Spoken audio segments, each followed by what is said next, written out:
Good day, Internet. This is DTNS Live for Monday, February 3rd, 2025. From Studio Animal House, I'm Sarah Lane. In Los Angeles, California, I'm Tom Merritt. Deep in the heart of Texas, I'm Justin Robert Young.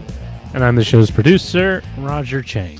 Daily Tech News Show Live is made possible by you. I'm in your ears right now because of you. Don't point anywhere else. It's all because of you, Larry, Bailey, Michelle, Sergio, Kirk, Stephenson, and more. We can't do it without you. So thank you. Thank you a million times over. And also, welcome to DTNS Live. This is the show where we discuss the tech news of the day to help us all understand it a little better together.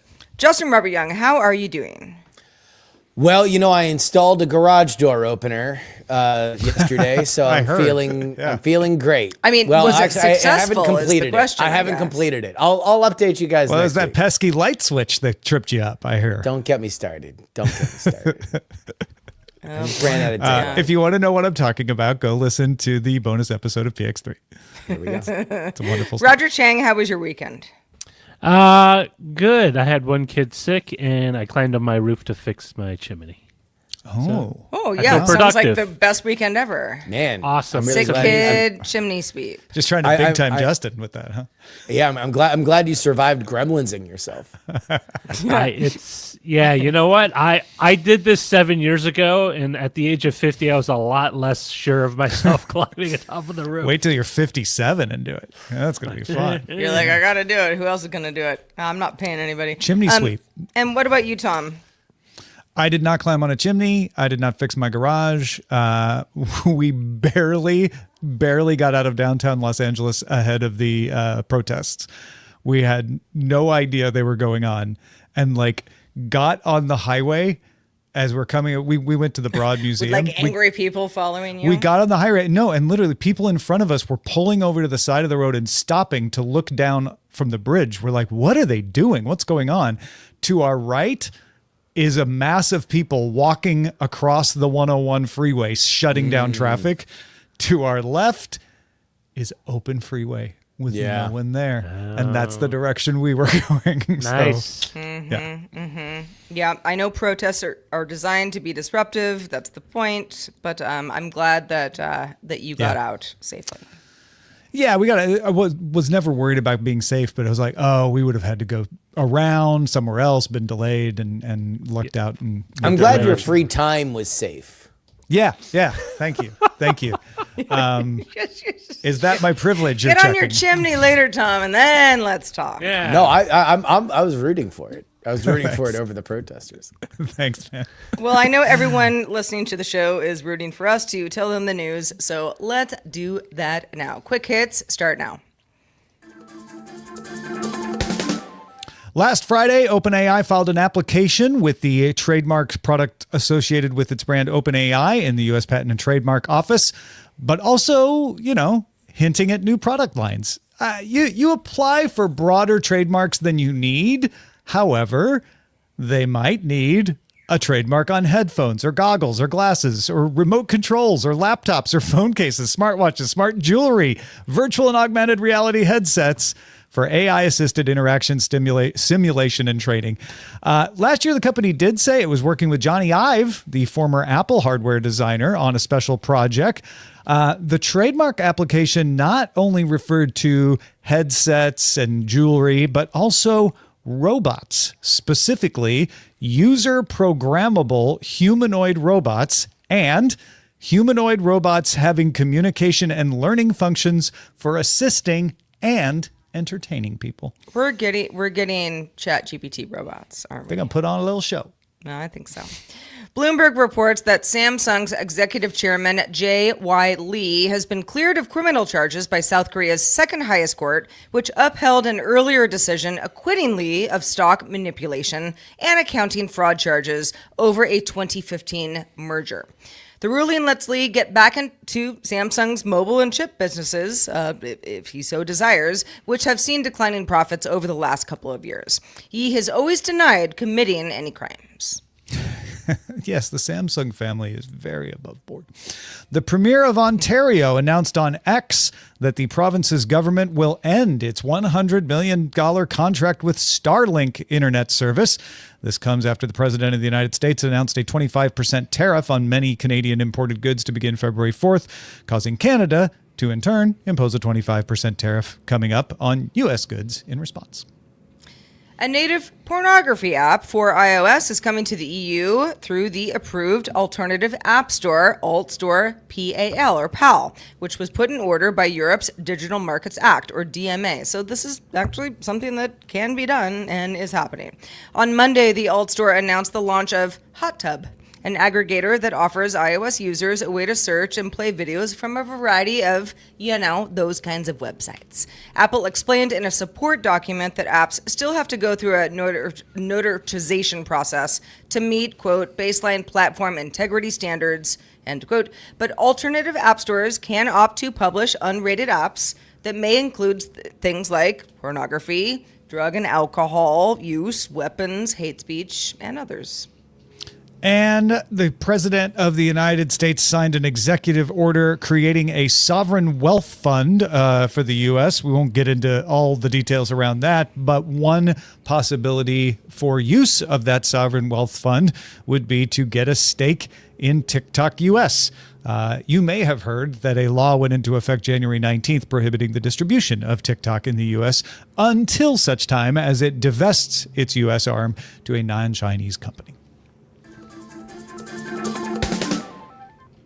OpenAI released its O3 mini model just this past Friday. Seems like just 3 days ago, because it was. Sunday, it announced Deep Research. This is a new ChatGPT agent. So, Justin, what's the haps? Well, the best way to do it is describe it as it was described by OpenAI itself. Philippe Millen, who is the head of government sales, wrote that the use of Deep Research during their trial of it was included in helping his wife figure out whether or not they would benefit from follow-up radiation treatment for her breast cancer. He used a preview version of Deep Research to enter the prompt, quote, read the surgical pathology report and then research whether radiation would be indicated for this patient after 6 rounds of THCP chemotherapy. In the post, Millen said that the output of that Deep Research had corroborated information that their oncologist gave them, plus gave them a deeper level of information, including age-based criteria and genetic factors. Millen ended the post saying that we talk often internally at OpenAI about the moments where you feel the AGI, and this was one of them.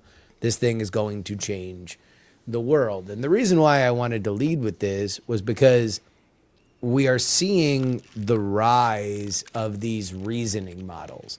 It was something that existed before with O1, now O3, and now deep reasoning is something that can also do additional searching. Essentially, if you're unfamiliar with the nomenclature here, a reasoning model is not just going to spit out an answer. It's going to ask itself questions and then challenge its own assumptions before spitting out an answer for you.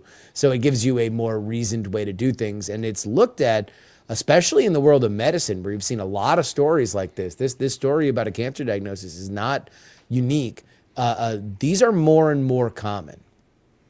Yeah, if you hear chain of thought, that is the process that Justin's referring to, where it is combining the large language model predictive nature, which is very good, with the machine learning reinforcement learning to say, like, let's teach you what a good response is. And that's when it iterates. It's like, that looks good. That looks good. That one doesn't. That one looks good. Oh, I'm getting good 3 or 4 times. Let me go with that. I mean, it's not 3 or 4 times, way oversimplifying. But that's kind of the idea behind it, right? So these are more accurate, and an agent that is trained to be just doing a specific kind of thing, in this case research, can be better at that because you can really tune it to do that and not have to worry about it, formatting something for Substack for Tom or whatever, right? So I feel like this is a huge leap forward, and I've been waiting for the good examples of new agents to come out this year to kind of show people what is meant when we talked about that, because I talked about it in the predictions episode and all of that. This is a really good one. OpenAI was very above board about the fact that it's not always going to be accurate. It's going to have these particular failings. It's going to have citation problems, but it's still more accurate than most of the other agents out there. Hilariously, Google has an exact similar thing for Gemini. It launched in December called Deep Research. So there you go. But it's good. And in fact, there was a reviewer who looked at this. He's a professor who said that he equated the OpenAI version of Deep Research with like a doctoral candidate, giving them, something, not someone who's gotten their doctorate yet, but pretty good. I mean, as somebody who's been in oncology, departments for a few years, there are. You get a lot of information, given to you. Like, here's what we think is best for you. You might have a lot of questions yourself. You can go down a Google search rabbit hole all day long and come up with all sorts of like cockamamie, answers for, what maybe the doctors had missed. Now, I'm not saying that doctors don't do their job perfectly. Let's say in a perfect world they do. But something like this, I think it'd be easy to say, and I know some people, at home are listening to this thinking, yeah, but what if it just gives you bad information and it's just going to screw up the whole medical system? Well, you can do that as a human already. And people do that. So it's like, it's not so much that it's supposed to be complicating things. It's supposed to, I think, in a perfect world, harness you with questions that maybe you had not come up with otherwise based on a model that's specifically designed to, give you the most accurate information that it has. I think of this as Wikipedia, which is, it's pretty good. Yeah. It may even be more accurate than other sources, but you still want to check it. And that's the other thing to remember about deep research. It gives you citations so you can go, okay, that sounds right. Or yeah, that but like, let's wrong. look at that original article. Let me find out where they got that information so Yeah. that you can double check it. So just like Wikipedia, it's a good shortcut to information. You might not want to rely on it without checking anything, but take it under advisement. It's a good first look.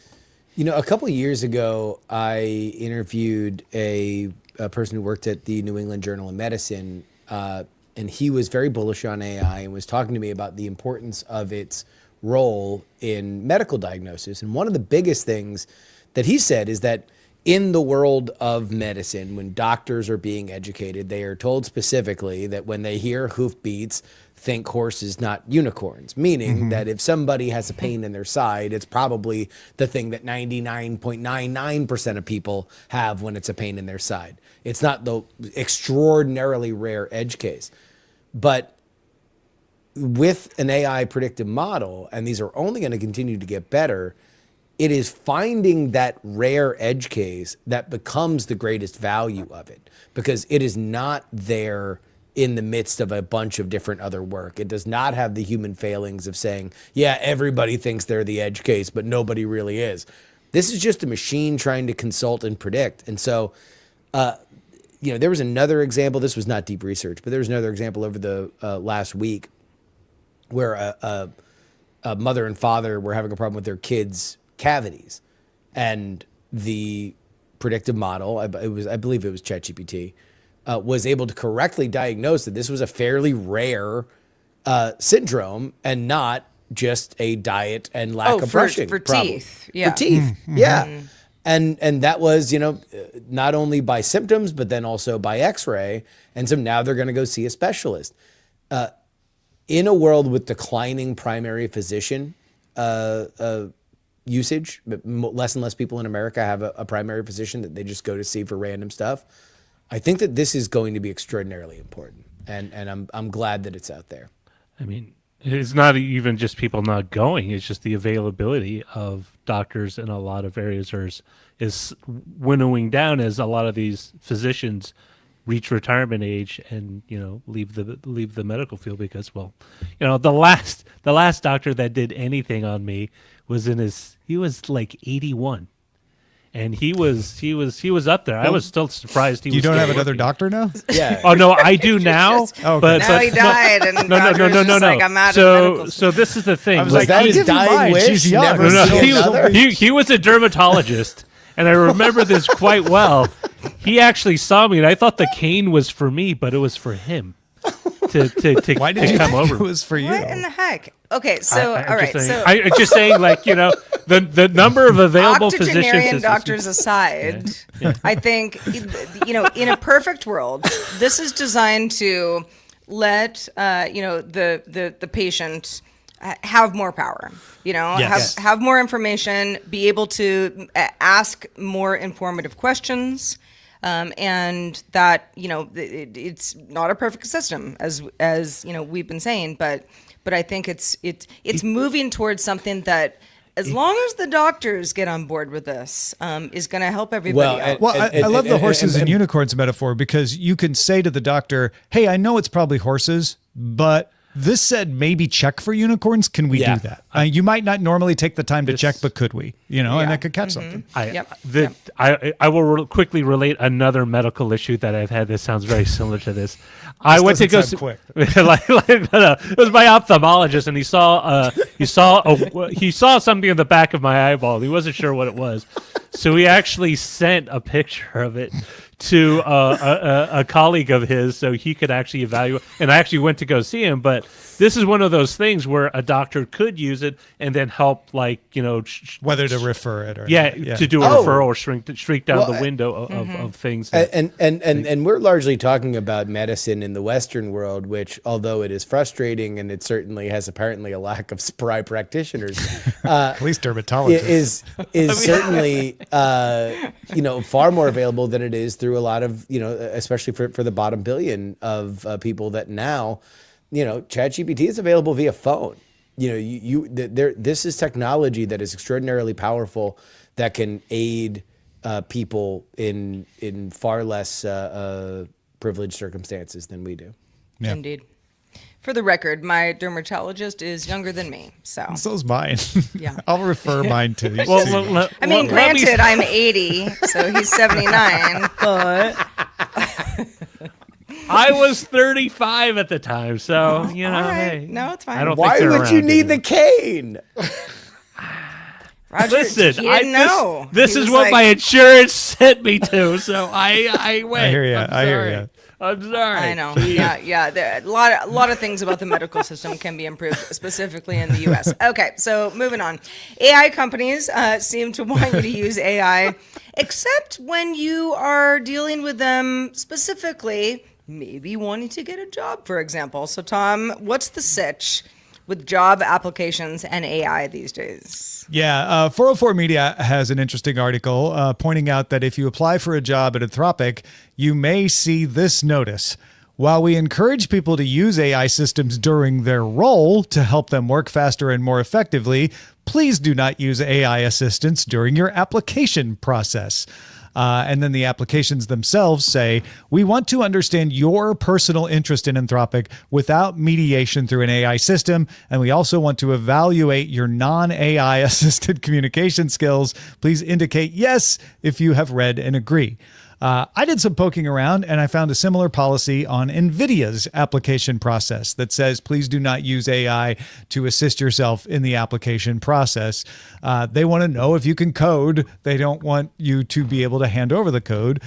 I guess a lot of people find Schadenfreude similar to what we were talking about last week with Scott Johnson about OpenAI investigating whether DeepSeek used its API to suck down a bunch of data to distill against the terms of service, and people going, oh, it's okay when you steal from us, but you can't let other people steal from you. There's a little bit of like, oh, Anthropic, you're fine letting AI mess up everyone else's life, but you don't want it messing up your applications. Is that where we stand? Where do you guys feel about this? I don't know. I don't. First of all, I don't think any company can totally know if somebody used AI for an application process. There's that, right? So it's like, if I'm good at it, you don't know. They're basically the difference. saying if we figure it out, then we're not gonna. We're gonna right? think Not that gonna you're allow phoning but- it in and you don't care that much. I mean, here's the thing: if they can't, let's say I apply for a job at Anthropic or Nvidia, whatever. Let's say Anthropic, and I do use AI for my application, but I kind of go through it, and just kind of pepper it in with, some Sarah specific stuff just to make sure it feels very personal.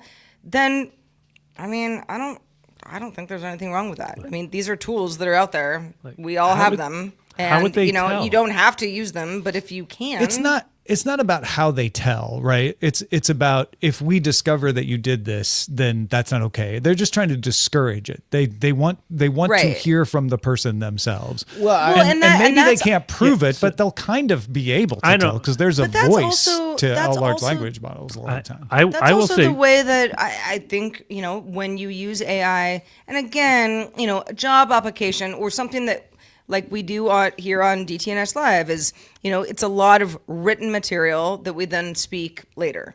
Yeah. If the written material was all AI, this show would not feel personal at all. Our audience would be like, what are they even doing? It's not them. We know them. And so I think you can use AI to enhance yourself, but you can't replace yourself. To me, this is more indicative of what a black box HR tends to be when it comes to the hiring process. Because if it's an application, at some point they're going to interview you face to face.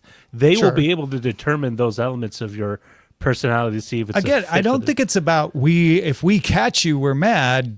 We're going to stop you from doing it. It's more. It could be read as do yourself a favor and don't use a tool for this because you're not going to make as good of a cover letter if you do. Yeah. Yeah. Well, but also, I don't know if they mind if you write out a cover letter and then you have AI help you format it. Right. I don't think that they probably mind if you write out a cover letter and then you just have an AI consult it or shape it for more professional tone. Sure. I think what they don't want is misrepresentation and fraud, and they don't want somebody to write an amazing cover letter. It's like, this MIT graduate just did XYZ, and it's like if you're working at the Waffle House, nothing against the old Waffle House, but then that might be a problem when you get further down the line and they figure out that you are not who you said you are. So it's like, I that sounds unconvincing because people do that anyway, even before AI. I remember getting a couple of resumes from people for. You don't think it makes it easier to do? I'm sure it's easier, but it makes it happen for people who are like, I wouldn't have done that, but the AI wrote my cover letter, so or people who just don't check and submit stuff. Which actually, the other thing they might be worried about is automated systems, just spamming them with stuff. I think that might be another thing. That those are only going to continue. Yeah, I mean, at the very like least, that's just a waste of time. At worst, it's. Well, I mean, but that's into something weird. Look, and you've seen it more and more in this, a buyer's market for employers, that if you are the prospective employee, then, some people have come to just sort of brute force this system and just figure out a way to just get emails in ASAP as soon as they're listed on LinkedIn and be less than discriminatory when it comes to where you would go, because all you do is want a job. So, I get it. I mean, I think what I'm more interested in here is this the Schadenfreude element that AI is having, because I find it interesting that this is just sort of like one of the spoils of this technology being on top, much like Mac versus PC, much like Apple versus Android or iOS versus Android. Like, this is just the new thing. It is a sneering, which the likes of which I really have not seen since the internet.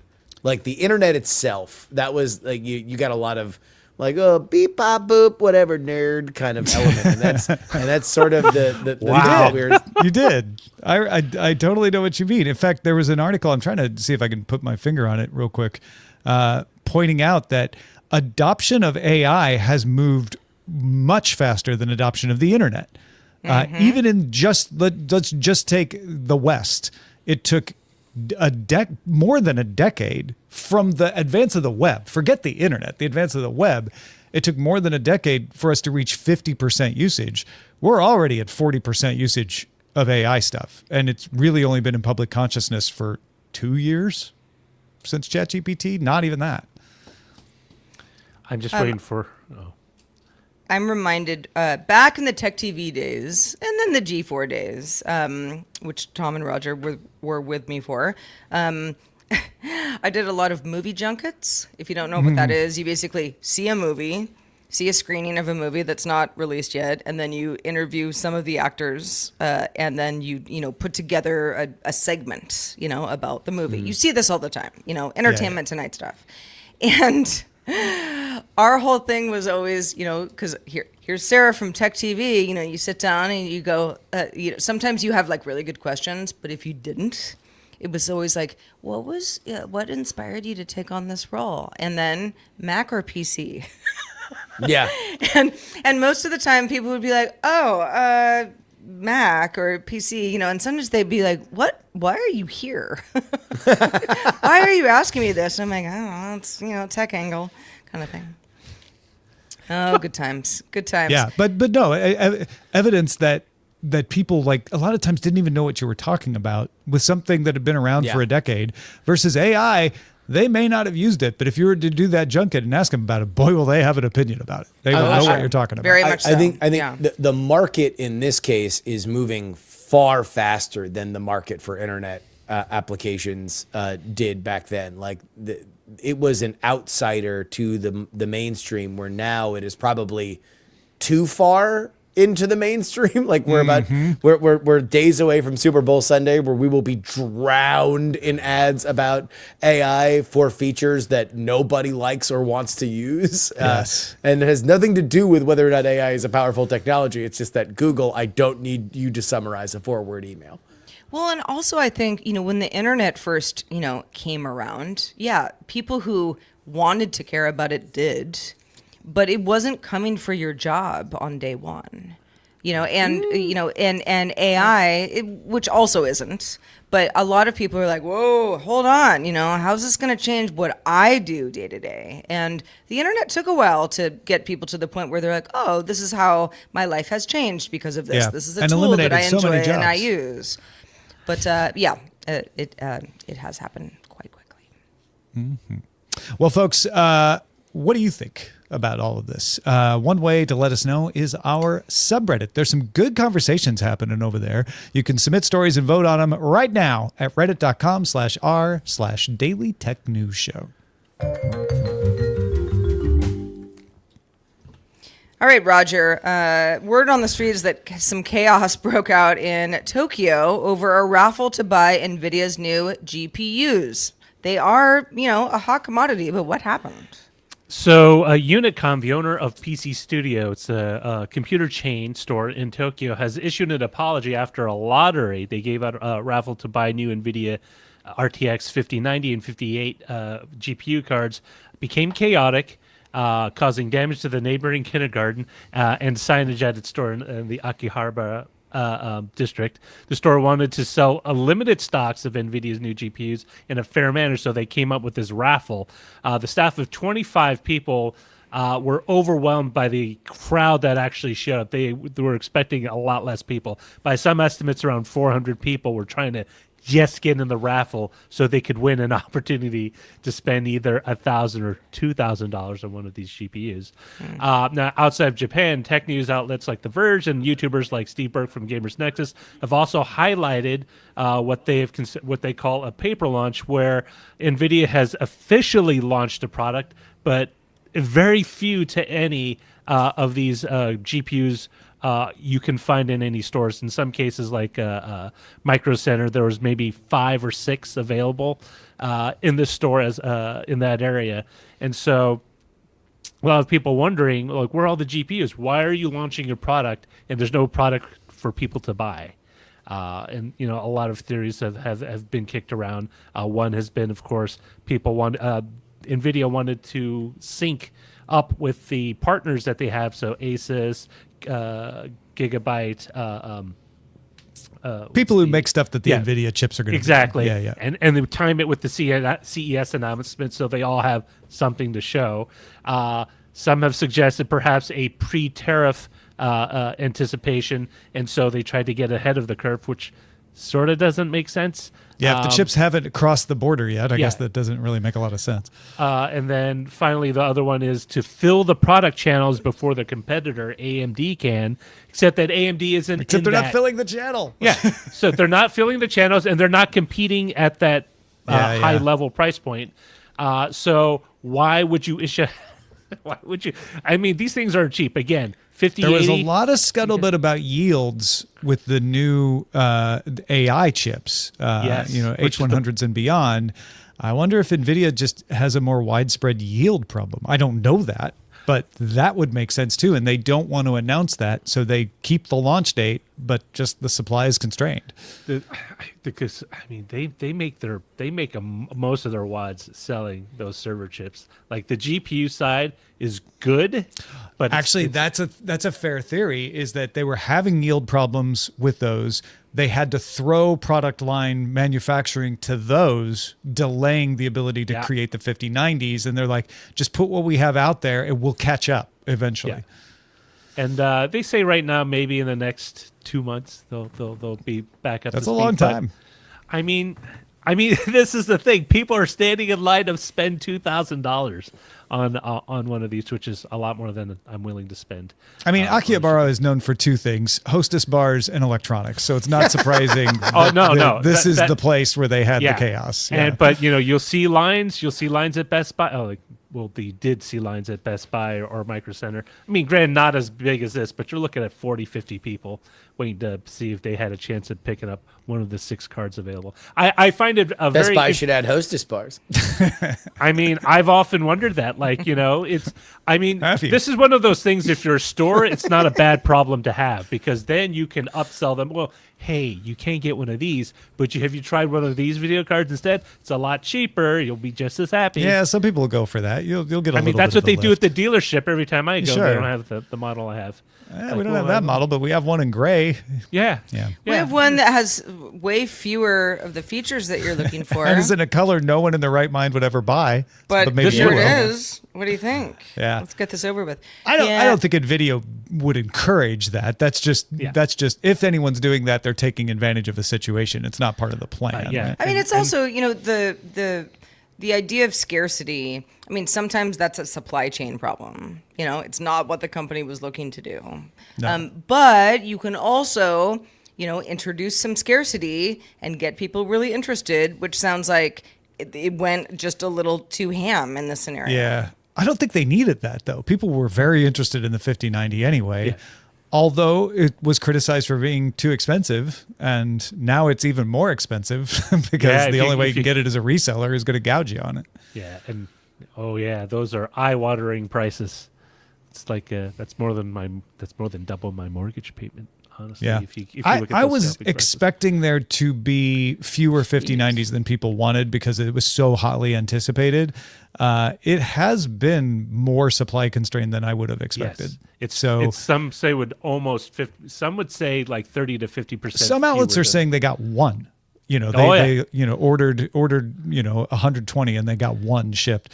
If anybody knows, Ace Detect at protonmail.ch if you want to remain anonymous, or feedback at dailytechnewsshow.com.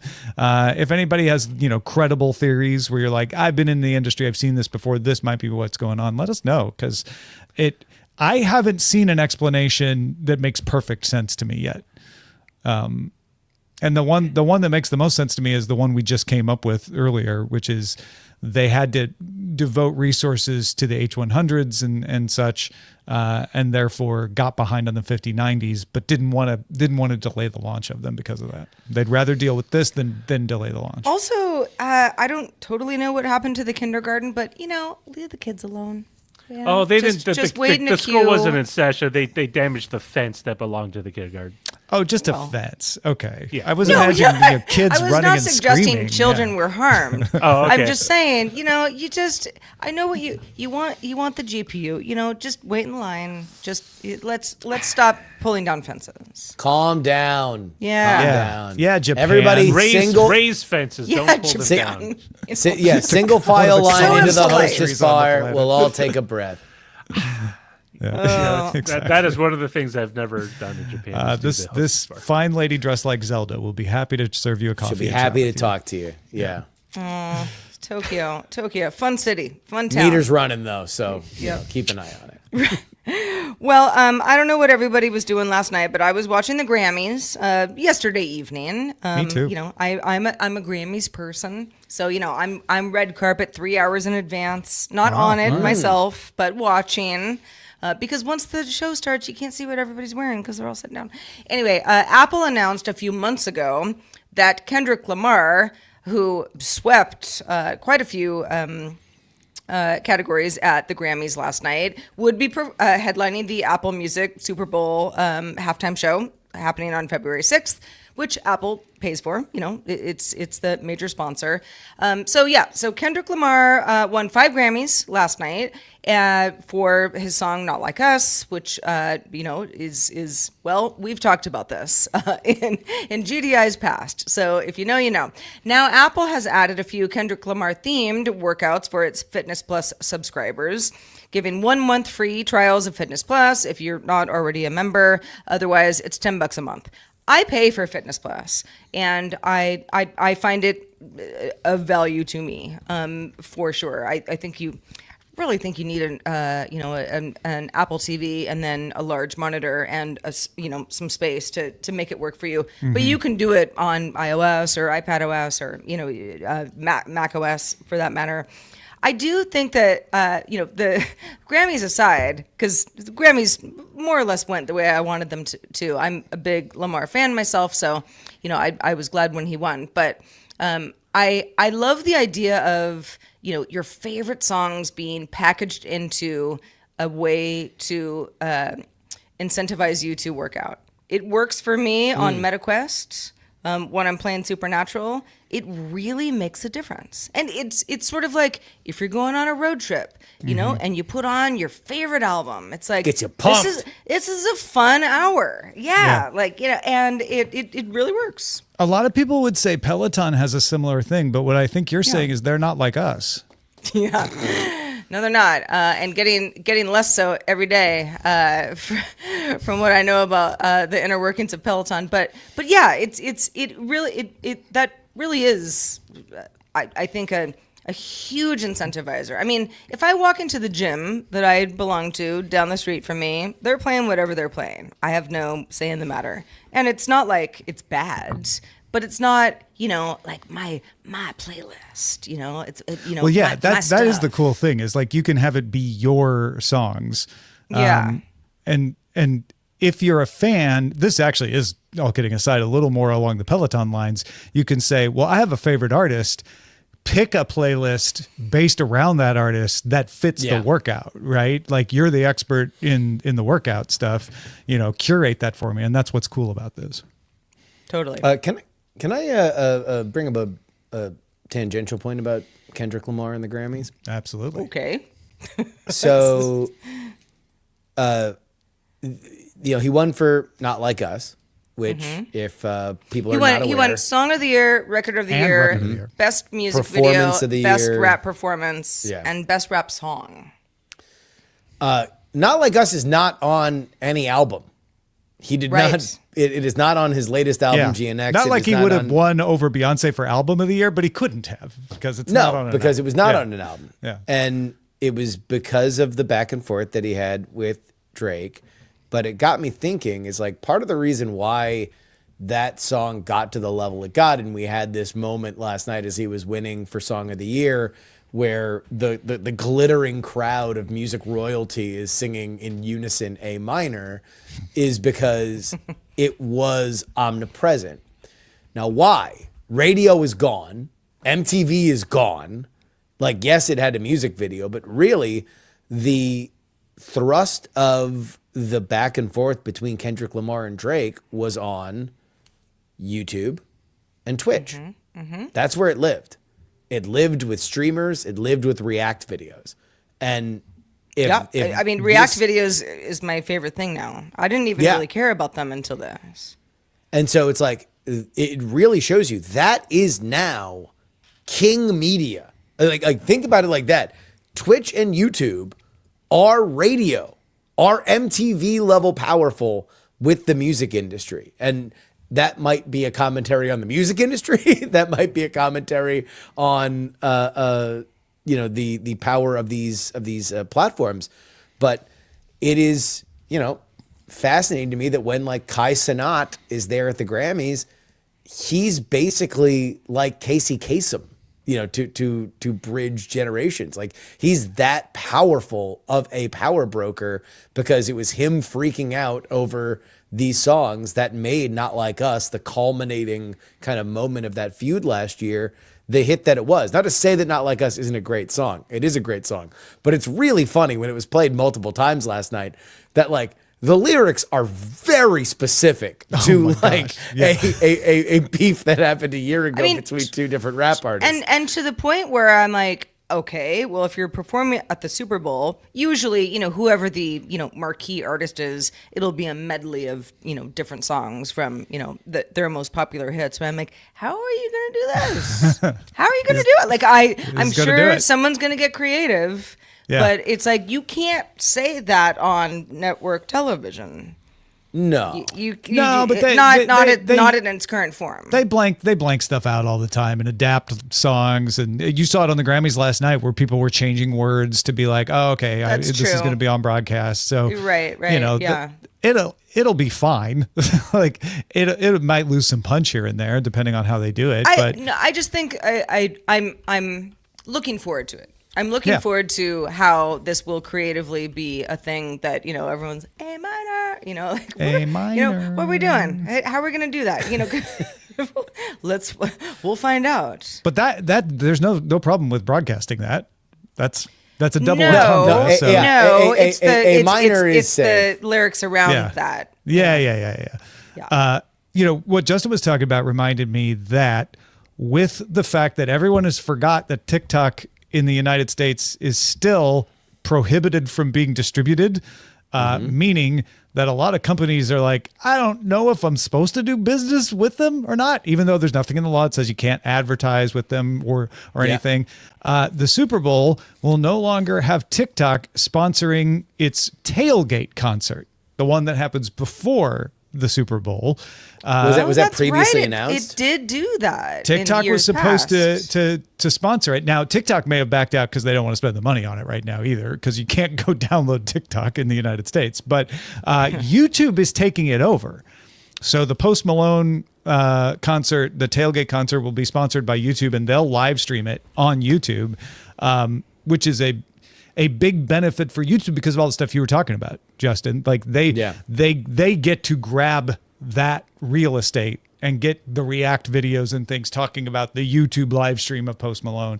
Again, it won't be as big as Kendrick Lamar's halftime show, but it's something. It's a coup for YouTube because TikTok is definitely a player in the music space and YouTube is as well. And so they are in a pitched battle over who's going to have the bigger market share of that. And that's a win for YouTube right there.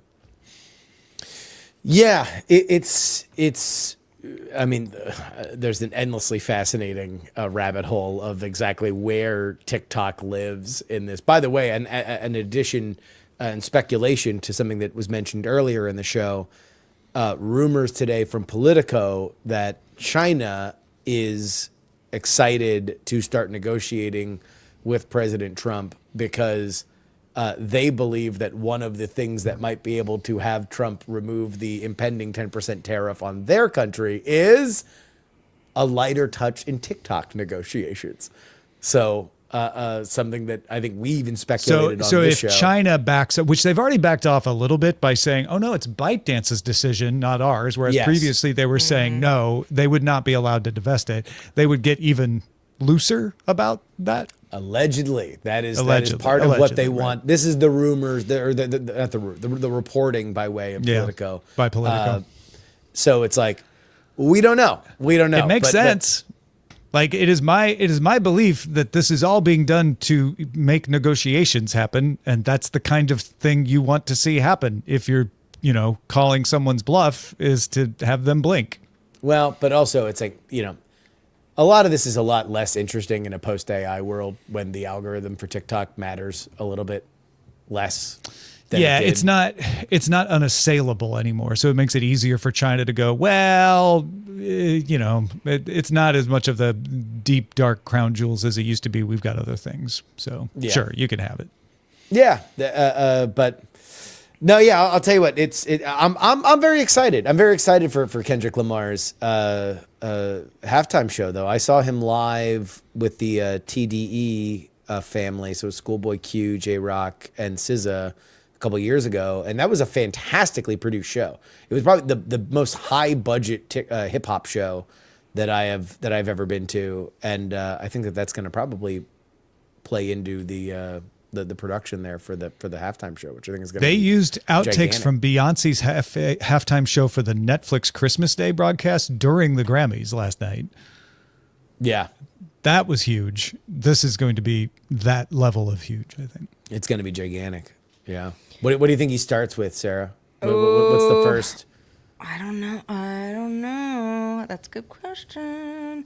I mean, if it was TV off, then everyone would scream mustard, and that would be That's fun. going to be there. By the way, That's Heinz. for sure going to be there. And Heinz, the commercial. I was like, oh, look at There's you guys now a collabing real quick. Yeah, a DJ Mustard commercial coming for the Super Bowl. When Scott Johnson was on, I mean, he's on the show on Wednesdays, but it was however many Wednesdays ago, where right after the album came out, he was like, "Yeah, what is the mustard thing? I'm seeing it all over the internet." Mustard. Well, because out of context, you're like, "What are people? What? Why is he people just screaming really mustard? like mustard? I like mustard. I'm not screaming it. What's happening?" Oh, it's modern times. A whole new world is about to open for many people. It really is. It really is. Mustard on the beat, Joe. Speaking of opening things, let's open up the mailbag. Friday's show was awesome, writes Tony Wang, friend of the show. He says, Edit this in, Tony. leave this in, please. Kids, ask your parents. Tony said, it resonated with me as a heavy subscription-paying LinkedIn user. After using it for more than a decade and currently a power user, using it to find my next career, I have found the need to train my LinkedIn as it has now evolved into something new or something old. It's reminding me of Facebook 2.0 or 1.1. The new algorithm is interesting and definitely serving more ads to me than a year ago. I find myself telling it that I don't want this content and giving it the reason, and it seems to be working well so far. I welcome the new changes happening on LinkedIn, and I don't foresee the platform going the way of Facebook, since after all, it is based on its original professional networking tool, not what I ate for breakfast or other types of media-based social network. P.S. Thank you, Roger, for the Chinese New Year segment at the end of the show. The monster's name that you're trying to scare away in the new year is Nian. Nian equals year. We're basically ushering away the previous year and welcoming the new year. Also, the monster Nian doesn't like the color red, so everyone wears red on Chinese New Year. Oh, well, red is generally. it's also considered just a good lucky luck. color, right? Yeah. Yeah. So happy And that's occasion why you wear red. Nian doesn't like red, because it's lucky. And It's a he doesn't bad like luck people Well, it's being monster. lucky because he doesn't like it. So Well, you the just- unlucky Yeah, monster yeah, wouldn't like a yeah. lucky thing. Yeah. That's why you give out little red envelopes over, and you give them to kids. It's like a second Christmas for Chinese American kids, except that you get cash money instead of like a plastic toy. I mean, Cut out as the an middleman. adult, like, at what point do you stop getting the red envelope? Because I would like one. I mean, I know I'm not getting any, but like, do you still get one? When you're no longer considered a kid, Well, but like, when? When that does it's a happen? sliding scale. You What want if an you're absolute a kidult? Sarah would like to be brought in as a kid into a Chinese family so she can get a couple I would like red to be a envelopes, Chinese child just because real I would quick. like money in an Roger, envelope. would you please adopt Sarah? Listen, yeah. I will say as an adult, you spend a lot of money giving that because away. I like money. That is a I know, line of all time. I know. Hall of Wow. Famer. But listen, at Christmas in years past, I had certain, aunts and uncles who just like, they knew I just wanted, a check. They didn't bother with a gift or whatever. They were just like, Just you throw know. a couple and lettuce the sleeves at envelopes you. were like the best part of Christmas, because the gifts were great, but then you'd be like, yeah, look at this, $40, like, wow, I'm so rich. I never enjoyed getting those, and the reason why is my parents would immediately take them and say, "This is going in your college fund," and I never had to spend Oh, them. jeez. Did you ever see your college fund when it was time Never. for? Yeah, my dad set up a college fund for me, and then he The quietly college closed fund that it 5 years mysteriously later. disappeared. Yeah, that's no fun. A lot of whiskey around the house, though. Oh, fun. Oh, yeah. Well, whiskey isn't free. No, It's Not free, turns out. Remember, you can send in your comments like Tony did. Thank you, Tony, by the way, to feedback at dailytechnewsshow.com. Justin Robert Young, a pleasure, as always. What is new in your world? Well, friends, you can go ahead and listen to my AI podcast with the original prompt engineer for OpenAI, Andrew Main. It's called The Attention Mechanism. And boy, howdy, every episode we're like, we have so much to talk about. DeepSeek was the episode last week, and boy, we're probably going to get into deep research and so much more, including Operator. We didn't even get a chance to touch on Operator. Operator is a huge, huge, huge deal. So check that out. Attention Mechanism. Indeed, folks. Go check it out. It is a good show. I learn something from it every time I listen. During this show right now, folks have been submitting titles. You can do that in our Discord. You can do it in our Twitch chat, or you can just go straight to dtns.showbot.tv, where you can see what everybody else has submitted and vote on it, as well as creating your own new submissions. Top vote getter right now is a tie, both from Larry in Atlanta. Oh, wait. Sorry. The votes are coming in. Batfink 2001 just leaped over both of Larry in Atlanta's titles. AI doctors, EYE. AI, eye doctor, AI doctors is now in the lead. But Larry's still behind in second place with deep seeking deep research. And it's getting deep in here. It really is. Everybody. Deep is the new plus. I'm telling you. We also have deep. Lion Jim Video. We have bots. Apply as human. I like that. Yeah. Putting CAPTCHA on an application is another good one in here. Playing the out of stock market. That's not bad. Say right. Nice. The sliding scale of kid. That's yes. from Zoe. Oh, that's good, Zoe. What did we end up going with, Sarah? We ended up going with Larry's deep seeking, deep research. Congratulations, Larry. Indeed. Good stuff. Well, before we get out of here, Justin, you're with us on Mondays pretty regularly these days. What do you have going on the rest of the week besides obviously talking about AI?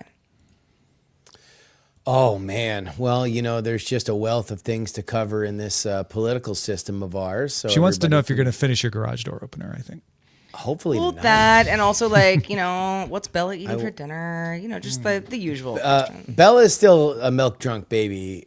We have yet to move on. Although we have talked about apparently baby-led weaning is a thing where you either You have to another make baby a decision. come in. A baby says, Yeah, you know exactly. what? You should go to solid foods, baby. Well, no, this is how it goes. So either you can put them on purees, which is the way that we normally think of baby foods, or you just kind of give them a big, soft, chewy food like an avocado, and they slowly realize how to eat a solid food. But you can't do both, or else they will think that the solid food is a puree and choke on it.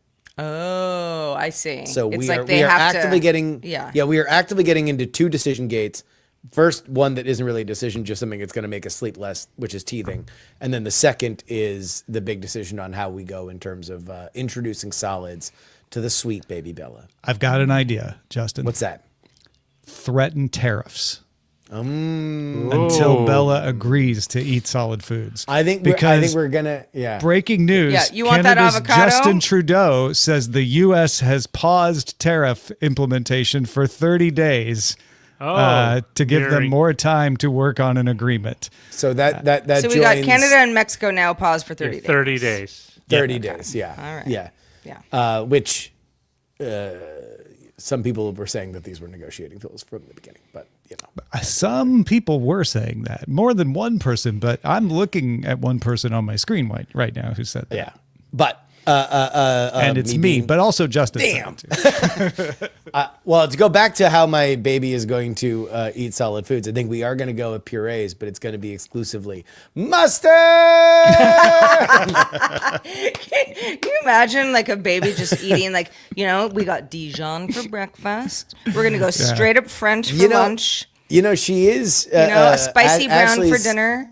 Ashley's family is German, so we could really just go with like some stone ground seeded mustard. Looks like you'll be able to afford French's now, so that's good. Exactly. Yeah. Right. I Well, I don't know. I don't know. I don't know if the all tariffs day. are going to hit the EU, so we'll find out. Oh boy, That's true. Yeah. I was thinking French Canadian, but you're right. I actually don't know where that Well, comes. when you were talking about purees, I was thinking like, because you mentioned avocado. It's like, avocado is my favorite thing. I eat almost a whole avocado every day. Probably too much, but who cares? It's my life to live. Guacamole, also Yeah. love that. Guacamole has a little bit more seasoning, but It's got it's some more in essentially there. pureed avocado. They're both wonderful things, absolutely wonderful Oh, things. yeah. Oh, So geez, yeah, of course. if baby goes with puree, then graduates to solid. That seems fun. I would drink guacamole out of a straw if I could. I guess with a I'm shocked that we big haven't enough straw, seen- you could.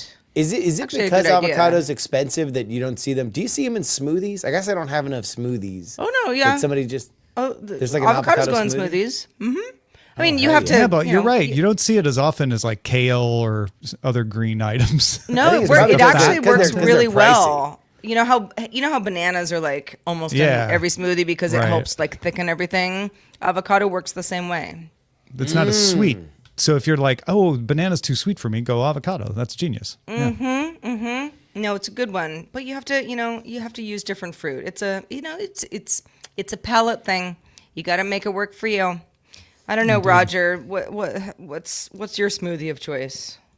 I Himself, mentioned it once he's and an old everyone was a smoothie. little disgusted, but it's basically kale, frozen strawberries, and blueberries. I don't I'm find not and that disgusted by disgusting that. at all. Yeah. Yeah. Who was disgusted by that? I mentioned it one time. He said kale, like it's some sort of kryptonite. I like kale. It wasn't me.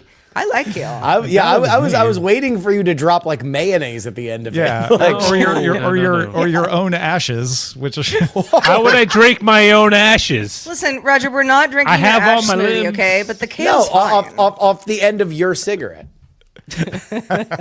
now that's Your gross. ashes. Yeah, if you put a cigarette in my smoothie, I'm not going to cigarette like it, a day okay? keeps just the doctor know, Just away. know that beforehand. Yeah. I'm just not going to like it.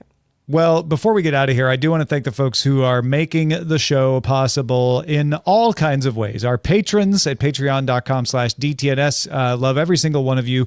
Good news. We got invited today into the Patreon early testing of multiple RSS feeds. Yay! So I have It's gonna make so many upgraded- people happy. Patreon will be able to give you multiple RSS feeds soon to very soon. We still have to have a meeting with them, get onboarded and all of that. But yeah, we're actually going to be in the program, so that's good. Thank you, patrons, for your patience, for your Patreon patience on that. Also, big thanks to people watching on LinkedIn, people giving us stickers on YouTube. Today, the dynamic duo, Laminar Rainbow with a super sticker and C-Spawn with a super sticker.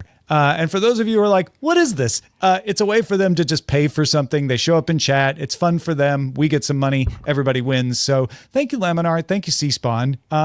Don't leave them as the only people who ever do this, YouTube folks. Go try it out yourself. You can even do super chats and we'll put them up on the screen as well.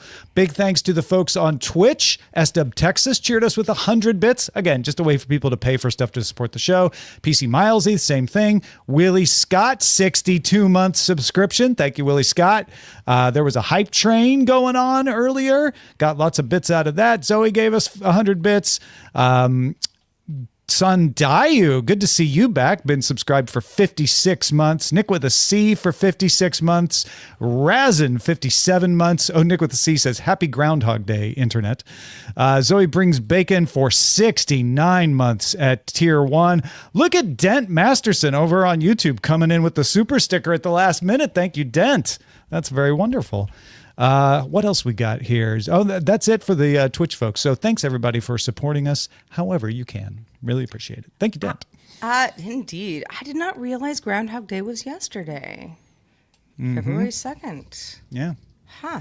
Well, in the U.S. anyway. I mean, It's so funny. I was listening to an NPR show and they had this whole segment about the movie Groundhog Day, and I was like, "Yeah, I like that movie," but I was just sort of blissfully unaware of why they were talking about that yesterday. Yeah. February kind of sneaked in over the weekend. Yeah. Well, listen, if you want to sneak in another podcast in your life, my co-host Eileen Rivera and I would love for you to join us on Apple Vision Show. Each week we talk about all things Apple. News, rumors, what we want, predictions, products. It's really fun, and we'd love to have you along for the ride. Do subscribe if you're interested, and we hope you are, at applevisionshow.com. And Forgotten Wolf getting in under the wire with a big old super sticker, a $10 super sticker. Thank you. Yeah. How about that, Forgotten big wolf? Wow. Man, Groundhog awesome. Day moves the wolf. Mm-hmm. You can watch us live on this show Monday through Friday at 4 p.m. Eastern. That is 2100 UTC, and you can find out more at dailytechnewsshow.com/live. We're back doing it all again tomorrow with Nika Montfort joining us. Hope to see you there. The DTNS family of podcasts, helping each other understand. Diamond Club hopes you have enjoyed this program.